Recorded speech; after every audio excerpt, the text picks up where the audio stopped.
Bonjour, je vous présente cet ouvrage. Ludwig Wittgenstein, Leçons et conversation.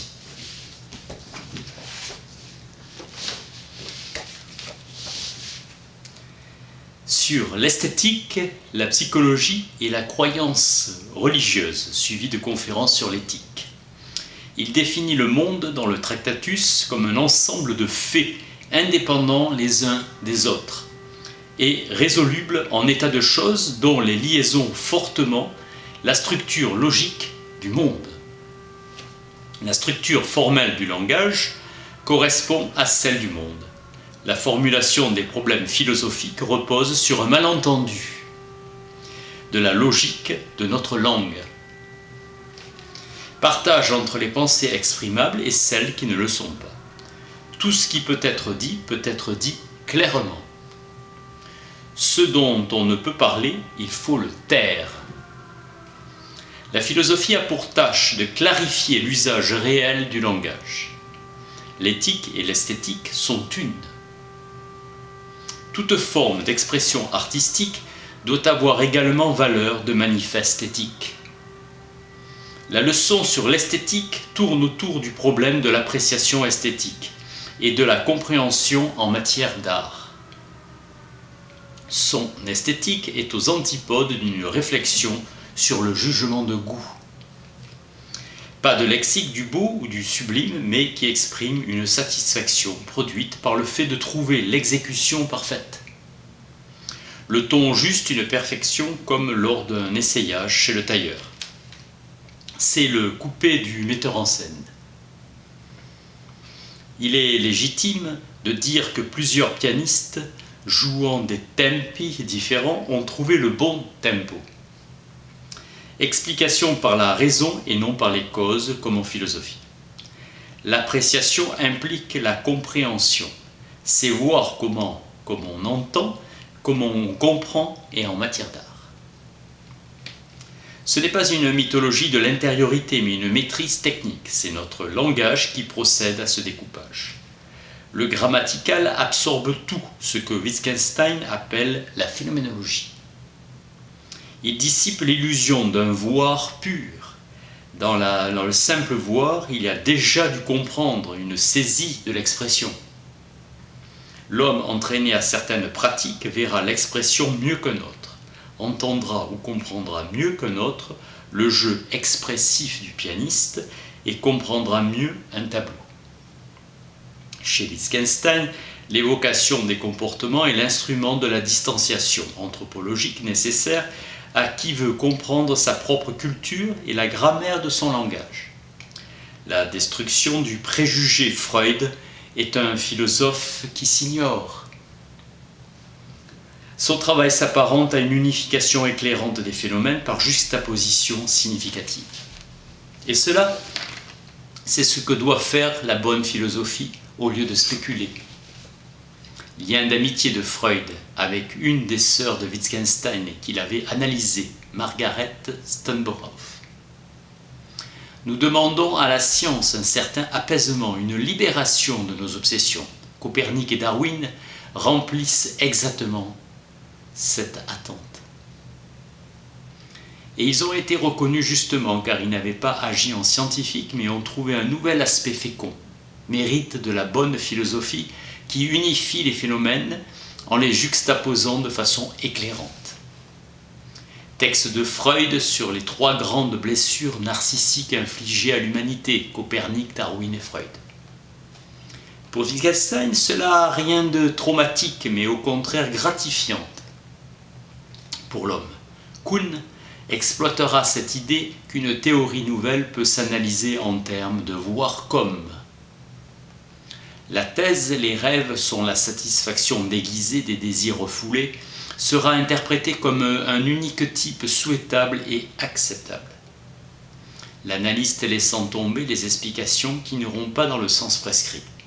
Le bénéfice étant l'apaisement du névrosé. Freud se meut sur le terrain de l'herméneutique plutôt que sur celui de la neurophysiologie du cerveau. Complicité nécessaire du couple analyste-patient pour que le travail analytique s'accomplisse et ait des effets thérapeutiques. Wittgenstein ne nie pas les effets de la cure, mais a tendance à en voir les effets nocifs. Freud écrit des mythes sur des mythes. L'idée géniale de la scène primitive comporte l'attrait de donner dans la vie de chacun une sorte de canevas tragique. Loin de blesser le narcissisme humain, Freud fait de chacun de nous un héros de Sophocle. Wittgenstein veut dire que si la psychanalyse n'était pas une mythologie gratifiante, elle ne marcherait pas. Il est arbitraire de privilégier une lecture du patient et malhonnête de le présenter comme unique. Wittgenstein ne croit pas au déterminisme mental invoqué par Freud pour expliquer le rêve. Son idéal est de tenir un journal sur ses pensées et les événements de sa vie. C'est dans l'exercice d'un art et l'écriture philosophique que l'on apprend le plus sur soi, car on est amené à travailler sur soi-même. Seuls ceux qui se connaissent bien eux-mêmes sont grands. Wittgenstein est sans religion, mais nullement indifférent au phénomène religieux. Il ne démêle pas l'éthique du religieux. Des règles de vie sont mises en image. Adopter une religion, c'est adhérer à une éthique. La foi consiste à vivre dans l'horizon du salut. La religion comble un réel besoin anthropologique. Il formule son impuissance à croire.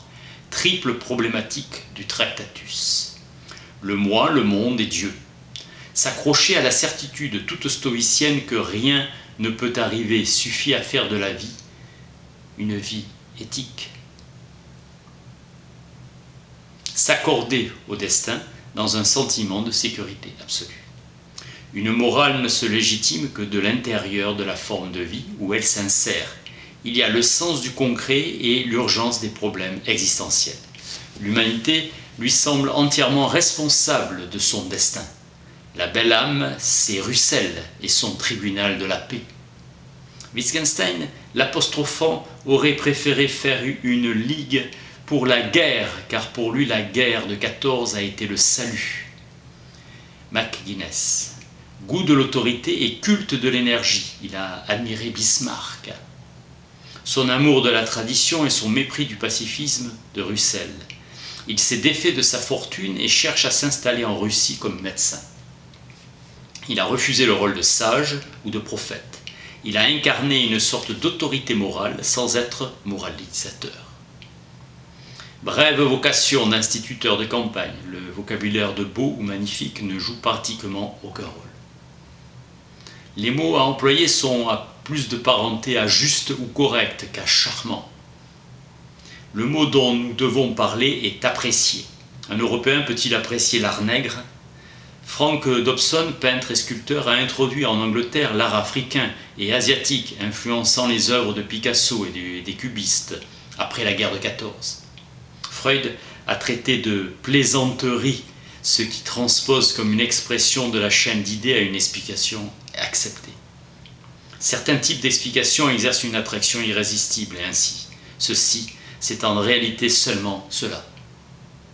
L'explication doit marcher, le pont ne doit pas s'effondrer, comme il est merveilleux que le mathématicien puisse dans son esprit transcender toute limite. Changer le style de pensée, c'est ce qui compte dans ce que nous faisons. Obsession de la simplicité, ce qui compte réellement, c'est la couleur. Le christianisme ne repose pas sur une base historique, au sens où la croyance au fait pourrait servir de fondement. Aucun doute des propositions concernant un passé fort éloigné. Le père O'Hara fait de la croyance une question de science, fondant les choses sur des preuves minces. Il ne traite pas cette matière de manière raisonnable. Ce que disent les épîtres, c'est folie, mais O'Hara le fait paraître raisonnable. Emploi extraordinaire du mot croire. Croire, dans un sens ordinaire, c'est différent de savoir. La personne qui dit que Dieu voit tout avec son œil met en œuvre une image. L'éthique est surnaturelle. Pour moi, la théorie n'a pas de valeur. Une théorie ne me donne rien. Frédéric Waismann. Wittgenstein dit dans le livre brun que tout jeu de langage ou tout système de communication humaine est complet. Confusion si vous essayez de fournir un système plus humble et plus parfait. Ruch Ries. Ludwig Wittgenstein, leçons et conversations sur l'esthétique, la psychologie et la croyance religieuse. Merci.